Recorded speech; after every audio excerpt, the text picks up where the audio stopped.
Assalamualaikum warahmatullahi wabarakatuh. Alhamdulillahirrahmanirrahim. Puji syukur kepada Allah Subhanahu wa taala. Apa yang kami mungkin salam dan kota. Alhamdulillah pada kesempatan mengkawa kondisi buku pendrangnya bahwa kita ini sebenarnya sementara dalam pengendalian wabah Covid, penanggulangan. Jadi kita memang banyak sini, ada 8 positif. Jadi kita tidak dikatakan sebagai membawa, tapi dikhawatirkan ke agama cio kok ini. Jadi tanya, saya agama kan mana bawa Covid tidak. Ini kan kita tidak tahu di antara kita ini memang kelihatan sehat atau apa bagaimana, ternyata ada virus itu sama kita. Untuk itulah memang protapnya, prosedurnya penanganan Covid di Pindrang bahwa harus diisolasi dulu. Isolasi di sini.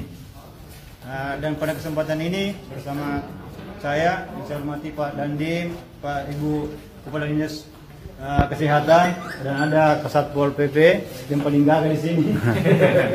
Ada staf ahli Bupati, dan yang tadi menjemput juga ada dari Perhubungan dan Tenaga Kerja, Kadis Tenaga Kerja. Jadi kita semua ini memang tergabung dalam gugus tugas Covid, dan Pak Dandim memang sebagai Wakil Ketua penanganan Covid di Pindrang ini. Jadi insya Allah ke depan ini ada beberapa aturan yang harus kita patuhi sehingga kita bisa segera bertemu dengan keluarga. Jadi nanti akan dijelaskan oleh Pak Ibu ini atau nanti selanjutnya dari Pak Dandi nanti seperti itu. Tapi insya Allah kami juga harapkan bahwa kepatuhan kita di sini kita memenuhi itu supaya masih tidak ada apa-apa, dampaknya lebih besar ke depan. Jadi saya kira begitu. Saya ucapkan selamat datang di Kabupaten Pindrang, Kampung Taye. Mudah-mudahan Lisukie membawa rahmat bagi kita semua. Jadi ada pun itu masalah tak kuliah, itu kan memang semua orang punya latar belakang. Tapi insya Allah ini kan kita ke depan. Pasti kita, apa yang kita lakukan ini bertujuan baik, ya bertujuan baik. Saya sudah menerima daftar data dari rekan-rekan sekalian bahwa ibu sekalian nanti harapan saya tolong yang mempunyai riwayat penyakit, mungkin pernah punya penyakit tipes, punya penyakit malaria, mungkin tolong laporan. Ya tolong laporan saja tidak apa-apa. Mungkin pernah punya sakit apa, walaupun sekarang kondisinya sehat, tapi yang pernah punya riwayat penyakit ya tolong dilaporkan. Ya kalau hanya penyakit batuk, flu biasa nggak perlu laporan. Mungkin penyakit-penyakit yang rawan seandainya tolong dilaporkan ke petugas kesehatan yang ada di sini. Nanti Bapak Ibu sekalian akan diisolasi di sini kurang lebih berapa hari, Dok? 14 hari jika itu kondisi dalam keadaan normal. Ya, maksudnya kita akan juga melihat situasi di lapangan, kondisinya bagaimana. Nanti kalau seandainya dievaluasi 7 hari bisa Bapak Ibu sekalian aman dan sebagainya, nanti kita akan tidak lanjuti. Ya. Kemudian nggak usah khawatir, fasilitas ini sudah lengkap, nggak usah berpikir saya nanti makan bagaimana dan sebagainya, tidak. Semua sudah disiapkan oleh pemerintah daerah. Ya. Bapak tinggal tugasnya cuma ya tidur saja di sini. Ada olahraga dan sebagainya, ya. Televisi ada dan sebagainya, ya. Tempat tidur sudah siap, MCK sudah siap dan sebagainya. Intinya pemerintah daerah memfasilitasi ini membuat Bapak Ibu sekalian dalam kondisi nyaman. Itu yang diharapkan. Apakah boleh dikunjungi ke sanak keluarga? Boleh. Ya, mungkin ada sanak keluarga yang mau datang ke sini nengok, boleh. Namun ada ketentuan yang harus dilakukan. Misalnya jam berapa boleh ke sini dan sebagainya nengok, dan jam berapa dan sebagainya silakan ditanyakan kepada petugas, ya. Bukan berarti 24 jam bisa nengok, enggak. Ya, jam 12 malam ke sini, jam 1 malam ke sini, tidak. Ada ketentuan yang harus dilakukan, ya. Jadi Bapak Ibu sekalian, saya ulangi, di sini bukan berarti terus mau tidak. Fungsinya Ibu sekalian memang tadi di kapal sudah dicek, ya. Dan alhamdulillah semuanya non reaktif, ya. Ini menandakan bahwa Bapak Ibu sekalian dalam kondisi ya alhamdulillah sehat. Namun berarti non reaktif di sini bukan berarti, karena kalau rapid test itu biasanya tingkat tingkat akurasinya masih kurang, ya. Maksudnya itu. Jadi kenapa perlu isolasi? Itu maksudnya, ya. Nanti sudah disiapkan kamar-kamar, mungkin nanti kalau ada yang keluarga jadi Kepala Dinas, Staf ahli, dan seluruh yang hadir pada sore hari, terutama Bapak Ibu yang baru datang dari Malaysia. Saya ingin menambahkan sedikit tata tertib yang ada di sini. Tadi sudah sebagian disampaikan oleh Bapak Dandim. Tapi untuk kegiatan harian, di sini ada tim medis. Tim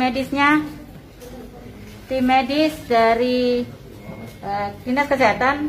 Setiap hari ada 1 dokter dengan 2 perawat, ya, untuk tim medisnya. Jadi semua akan diperiksa setiap pagi.